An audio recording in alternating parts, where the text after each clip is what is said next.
Chapter 3, Derivatives, 3.6, Chain Rule, Part 2. So our objective for this lesson is still to apply the chain rule. This is called the power chain rule. So you can see the derivative d dx of u to the n is n times u to the n minus 1 times du dx. This should look very familiar, like one of your shortcuts for your derivatives. Example 1. Find the slope of the line tangent to the curve y equals sine to the fifth x at the point where x equals pi divided by 3. To do this, we are going to apply the power chain rule, which you saw on the previous slide. So we have dy dx equals, you see that you take this power and put it in the front. That's what's going on right here. So my power is a 5.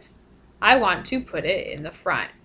5 sine, now we're going to say to the fourth x times du dx.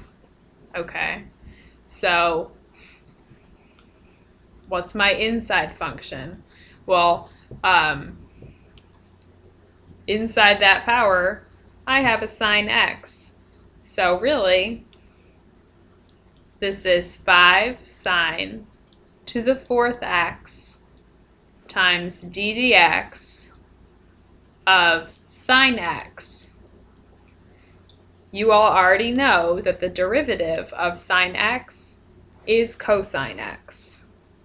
So this is 5 sine to the fourth x times cosine x.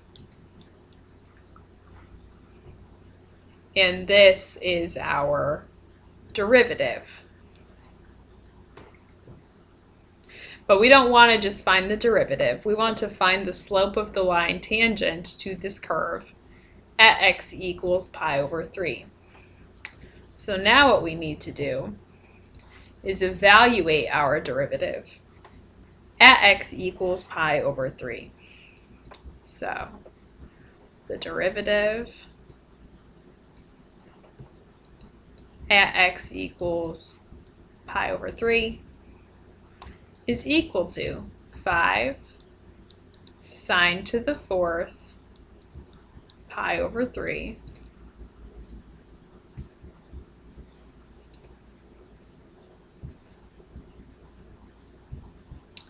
times 1/2. Okay, so pi over 3 I know belongs to a 30, 60, 90 triangle, and this is actually the 60-degree angle, so that's this one here. I know I have 1, 2, square root 3. Okay, so sine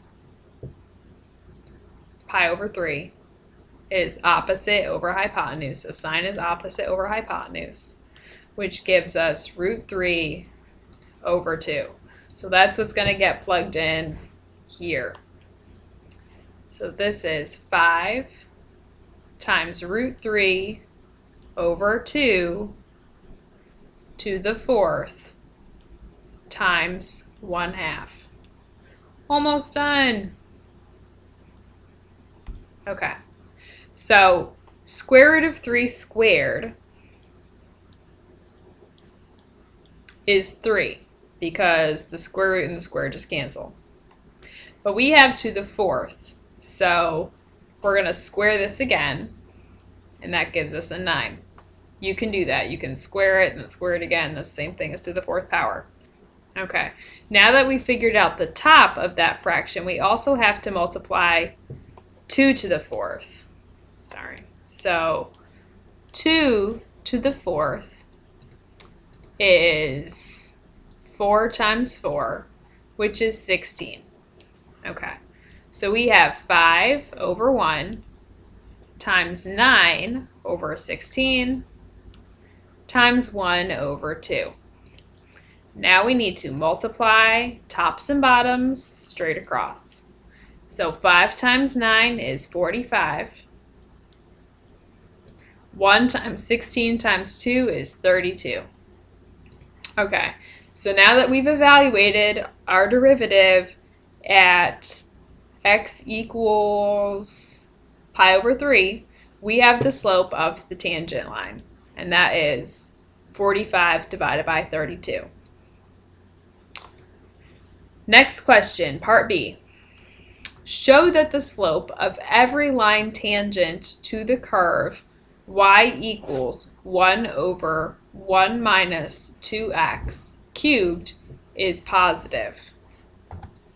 Okay, so I think the first thing that we need to do here, since we're talking about the tangent of this curve, we need to find the tangent of the curve.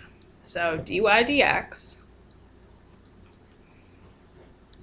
is going to be, well, maybe I should rewrite this in a different way. So this is the same thing. Remember, if you have a exponent in the denominator, you can move it up to the numerator if you make it negative. So change its sign. So this is the same as 1 minus 2x to the negative 3. Okay, and that just makes it easier for me to find the derivative here. So now that I have this, I can say my derivative is negative 3 times 1 minus 2x to the negative 4, so knock that down a number, times the derivative of the inside is just going to be negative 2. Okay, so I'm going to multiply my negative 3 and my negative 2, and I get 6 times 1 minus 2x to the negative 4. And I'm going to put this back as a fraction, so I'm putting the whole thing over 1. And I'm going to grab this part here that has a negative exponent, not the 6. Remember, 6 is a positive exponent, positive 1. And I'm going to stick that back in the denominator. So I get 6 over 1 minus 2x to the 4th.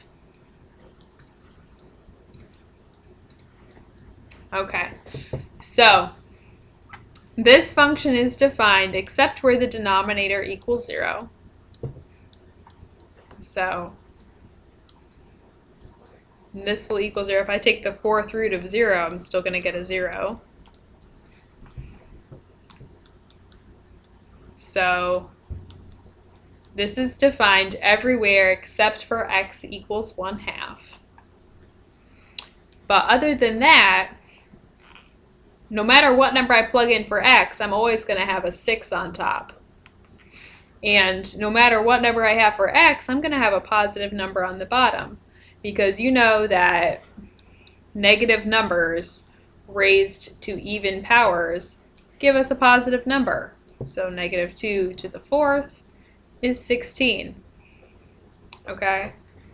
So no matter what happens, I'm going to have a positive divided by a positive, which is always a positive number. So let's say at any point x comma y, so it's just the coordinates of the point, on the curve, as long as x is not equal to 1/2, because then we're dividing by 0,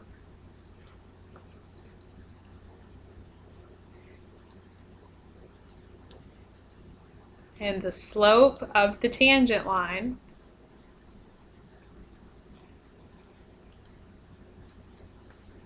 is, we said dy dx equals 6 over 1 minus 2x to the 4th. The quotient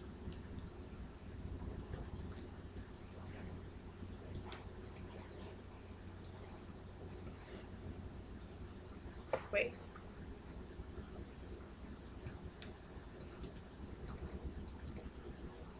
Wait, the slope of the tangent line is, this, which is the quotient of two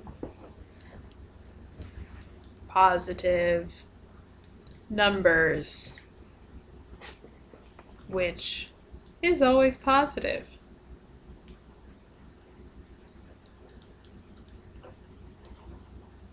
Okay, one more example. Example 2, we're looking at page 146. So in your book, it's example 8 on page 146. This says, it is important to remember that the formulas for the derivatives of both sine x and cosine x were obtained under the assumption that x is measured in radians, not degrees. The chain rule gives us new insight into the difference between the two. Since 180 degrees equals pi radians, so 180 degrees equals pi radians, x degrees equals pi x over 180 radians. Okay, so by the chain rule, we have d dx sine of x degrees equals d dx sine of pi x over 180 degrees. Okay, so since x degrees is pi times x over 180, so this is your conversion between pi and radians. You just substituted. This means that pi over 180 cosine pi x 180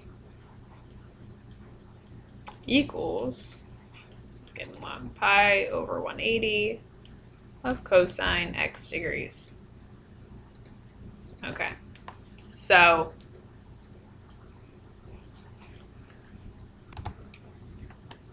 this here, your angle that you take the sine of is in degrees. And this one was in radians. So this one here, you see there's no degree. This is your derivative in radians. So we're using the chain rule here. So you see you have this constant, and you multiply the derivative of sine x, which is cosine of this, times the derivative of the inside, which was, well, since you have an x, the x goes away, and you're just left with the constants that came out in front. This is your derivative in degrees. So this is the derivative. So it says. So this is just saying the unit that you have, not the unit, yes, the unit that you're measuring your angle with, either radians or degrees, it matters and it affects your derivative. So it's something to keep in mind. That is all for 3.6, chain rule, done.